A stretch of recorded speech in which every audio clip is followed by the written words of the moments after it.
이제 오늘 25장부터 시작된 성막과 그 안의 기구들에 대한 하나님의 말씀이 이제 오늘 말씀을 그것을 만들 사람에 대한 언급으로 이제 끝이 나고 있습니다. 그리고 다시 안식일에 대한 계명의 선포가 이어지고 있죠. 먼저 오늘 2절부터 보시면요. 유다 지파 홀의 자손 우리의 아들 부살레를 지명하여 부르시고 그에게 하나님의 영을 충만하게 하여 지혜와 총명과 지식과 여러 가지 재주로 정교한 일을 연구하여 금과 은과 노수로 만들게 하겠다라고 말씀하고 계십니다. 5절에 보시면 보석을 깎아 물리며 여러 가지 기술로 나무를 새겨 만들게 하시겠다고 말씀하고 있죠. 또 6절은 또 한 사람 아히사막의 아들 오홀리압을 세워서 하나님께서 그와 함께 하시고 지혜로운 마음이 있는 모든 자에게 하나님께서 지혜로운 마음을 더해 주셔서 하나님이 명령한 것을 만들게 하겠다라고 말씀합니다. 11절 마지막 절에 보시면요. 내가 명령한 대로 그들이 만들지니라 말씀합니다. 우리 11절 같이 한번 읽겠습니다. 시작.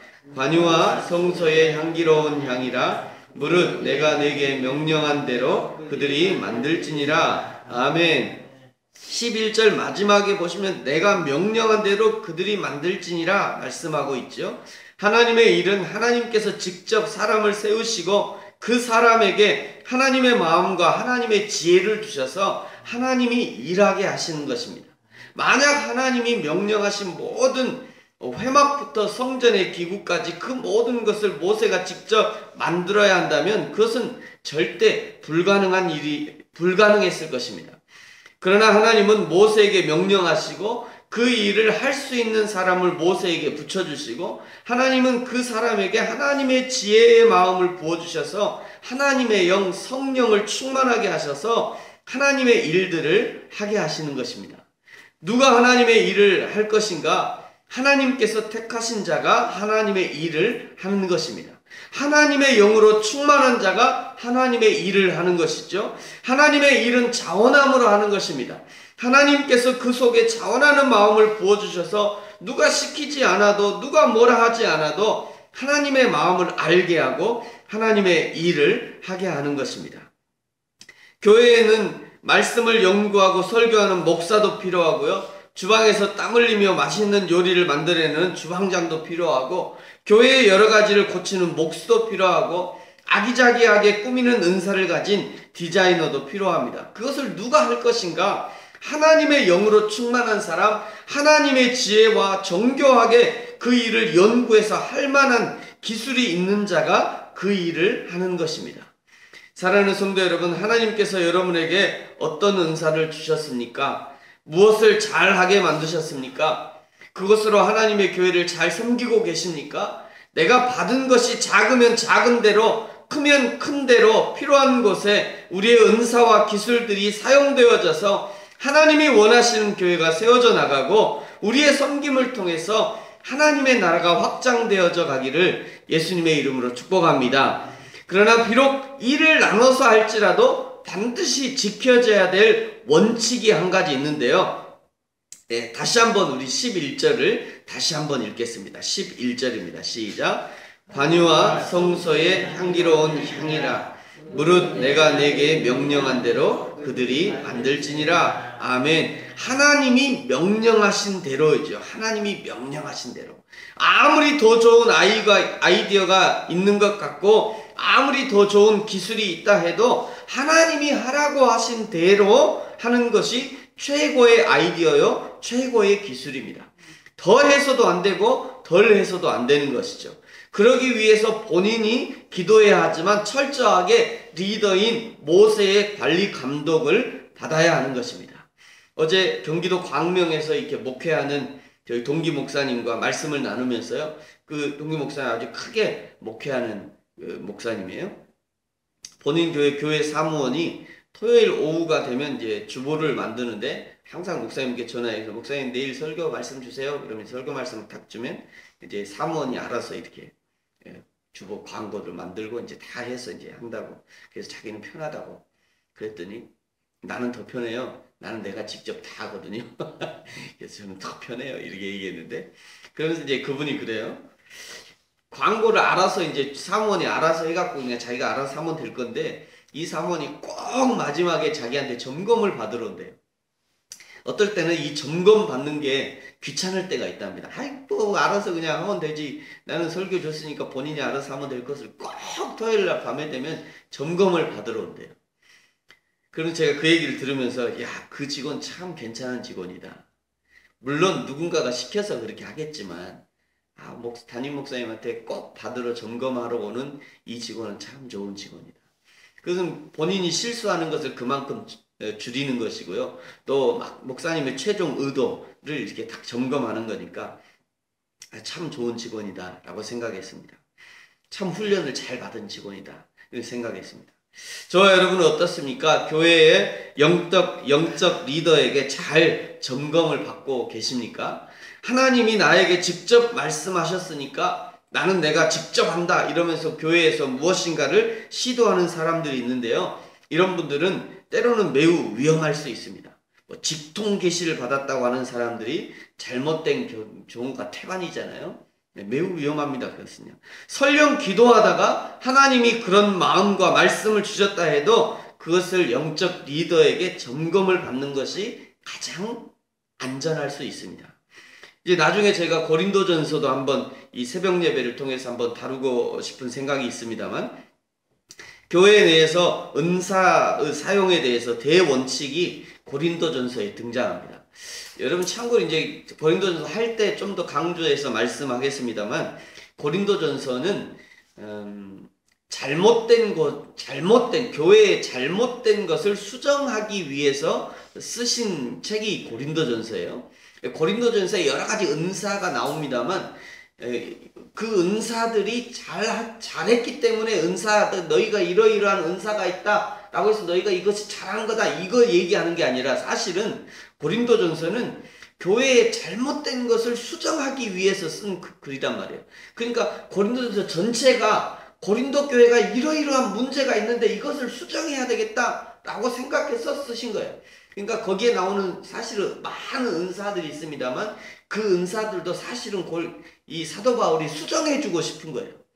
고린도전서에 막 수없이 쏟아지는 그 은사들을 야 그것이 아니고 이 은사는 이런 거야 이 은사는 이런 거야. 우리가 보통 고린도전서를 생각할 때요 사랑장 그리고 방언의 은사 이거 외에는 별로 생각 안 합니다. 그죠? 고린도전서 하면 사랑장 방언 이것만 생각해요. 그것이 아니에요. 그것이 아니라 그 안에 수많은 문제들이 있는데 그것들을 수정해 주고 싶은 것이 이제 나중에 저희가 조금 더 이제 고린도전서를 다루게 되면 또 이제 자세히 보겠습니다만 고린도전서 은사에 대한 은사를 어떻게 사용할 것인가의 대원칙이 이제 고린도전서 14장에 나오는데요. 여러분 오늘 한번 집에 가셔서 14장을 한번 쭉 읽어보시면 좋습니다.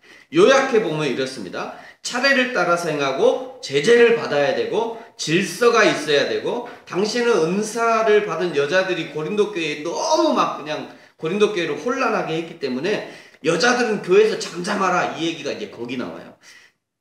이 말씀 여자들은 교회에서 전혀 은사 사용 안 돼. 그런 얘기가 아닙니다. 당시에 고린도 교회가 그렇게 힘들었다는 것을 보여주는 것이죠. 자기에게 주신 한두 가지를 가지고 하나님을 다 아는 것처럼 행동하지 말라 이런 의미입니다. 하나님이 나에게 어떤 은사를 주셨으니까 이 은사가 최고야? 그러면서 내가 최고지 이게 문제가 된다는 것입니다. 이제 그것을 이제 좀 자제해라 이런 의미인 것이죠. 그러면서 고린도전서 14장 39절에 보시면요. 그런즉 내 형제들아 예언하기를 사모하며 방언 말하기를 금하지 말라 말씀이 나옵니다. 여기에 예언이라는 것은 미래를 내다보는 그런 예언이 아니라 하나님의 말씀을 증거하고 하나님의 뜻을 밝히고 선포하는 것을 예언이다 이렇게 말씀하는 것입니다. 또 여기에 이제 방언 말하기를 금하지 말라라고 하신 여기 이때 이 방언도 이제 여러 가지 성경에는 방언 공식적으로 사도들이 쓴 방언이 3번 기록되어 있는데요. 이 3번 역시 3번 모두 다가 사실은 지금 우리가 일반적으로 쓰는 그 방언을 얘기하는 것이 아니라 하나님이 그를 사도로 인정하신 그런 증거 하나님이 지금 역사하신 그 증거로 쓰는 것을 이제 방언을 얘기합니다. 이제 오늘은 제가 이제 고린도전서를 얘기 안 해가기 때문에 여기까지만 하겠습니다. 근데 40절에 보면요, 이렇게 얘기해요. 모든 것을 품위 있게 하고 질서 있게 하라. 품위 있고 질서 있게 하라. 품위 있고 질서 있게. 하나님의 성령은 철저하게 질서를 따르는 분이십니다. 하나님의 성령을 그리스도의 영이라고 부르는 이유 역시 삼위의 하나님이신 성령이 철저하게 예수 그리스도를 드러내는 역할을 하시기 때문입니다. 또 성자 예수님도 철저하게 성부 하나님의 뜻에 순종하는 것을 우리가 알고 있습니다. 이것이 하나님의 질서이고 하나님의 품위인 것입니다. 성전에서 봉사하는 자도 이 하나님의 질서를 알고 그렇게 하라는 것이죠. 하나님이 온갖 지혜와 정교한 기술을 주셨지만 이 모든 것은 철저하게 모세의 관리와 감독 아래에서 발휘되고 사용되어져야 하는 것입니다. 그것이 하나님의 질서이고 하나님의 품위인 것이죠. 12절부터는요, 안식일에 대해서 말씀합니다. 오늘 이제 말씀 12절부터는 안식일에 대해서 말씀하는데요. 13절에 특별히 나의 안식일이라고 말씀하시죠. 나의 안식일. 하나님이 이 안식의 주인이시며 이 하나님의 안식의 백성들을 초대한다는 의미입니다. 예수님은 자신을 이 안식일의 주인으로 소개하고 계셨죠. 예수님 안에 있어야 참 안식을 누릴 수 있다는 그런 의미인 것입니다. 오늘 18절에 보시면요, 하나님께서 이 모든 말씀을 마치시고 증거판 둘을 모세에게 주셨다라고 말씀합니다. 우리 18절 같이 한번 읽겠습니다. 시작. 여호와께서 시내산 위에서 모세에게 이르시기를 마치신 때에 증거판 둘을 모세에게 주시니 이는 돌판이요 하나님이 친히 쓰신 것이더라. 아멘. 하나님이 직접 손가락으로 꾹꾹 눌러 쓰신 십계명 돌판이었습니다. 히브리서 8장 10절에는요, 이것을 이제 내 법을 저희 생각에 두고 저희 마음에 이것을 기록하리라. 이전 성경에는 이거를 신비 이렇게 기록하였죠. 신비. 그러니까 신비에 기록한, 마음의 돌판에 기록한다는 것입니다. 돌판에 기록한 것은 한번 깨졌고요, 언제든지 다시 깨질 수 있으니까 이제는 영원히 깨지지 않는 마음의 비석에 이것을 새기겠다라고 말씀하시는 것입니다. 말씀을 마치겠습니다. 사랑하는 성도 여러분, 저와 여러분의 마음에 새기신 하나님의 법은 항상 안전하게 보호되고 있습니까? 언제든지 하나님의 약속의 말씀을 꺼내서 확인하고 사용하고 계십니까? 가끔 보면 하나님이 이런 말씀을 주셨습니다 라고 하면서도 돌아서면 도대체 저분한테 그 말씀을 주신 게 언제야? 금방 잊어먹고 또 언제 돌아오면 또 하나님이 나에게 이런 말씀을 주셨으면 또 돌아서면 또 엉뚱한 얘기를 하고 이런 경우들이 있어요. 여러분, 우리 마음에 주신 하나님의 말씀 항상 변치 않고 여러분이 붙들고 계십니까? 한국교회 저는 좋은 전통이라고 생각합니다만 이게 1년에 한 번씩 이게 말씀 뽑는 거 있죠. 그것이 이제 마치 그 점쟁이들한테 가가지고 뭐 뽑는 것처럼 이렇게 변질되면 안 되고요. 그렇게 되면 안 되고, 그러나 좋은 것 중에 하나는 1년에 한 번씩 뽑으신 그 말씀을 그냥 평생 1년 내내 그 하나님의 말씀을 묵상하면서 올해 나에게 주신 이 말씀 하나님이 어떻게 이루실 것인가, 이것을 기대하고 하는 마음으로 그 말씀을 받으면 참 좋은 거라 생각합니다. 좋은 거라 생각하는데 여러분, 그 말씀을 혹시 아직도 기억하고 계십니까? 받은 그날, 뽑은 그날만 기억하고 싹 잊어버리고 그냥 올해 뭐 주셨나 이러지는 않으십니까? 여러분, 우리에게 주신 하나님의 말씀 늘 안전하게 보호하고 계십니까? 언제든지 하나님의 약속을 말씀을 꺼내서 확인하고 그 말씀을 적용하고 사용하고 계십니까? 우리에게 주신 이 하나님의 약속의 말씀을 언제든지 믿음으로 사용하시고 하나님의 말씀을 따라 살아가는 저와 여러분이 되어지기를 예수님의 이름으로 축복합니다. 기도하겠습니다.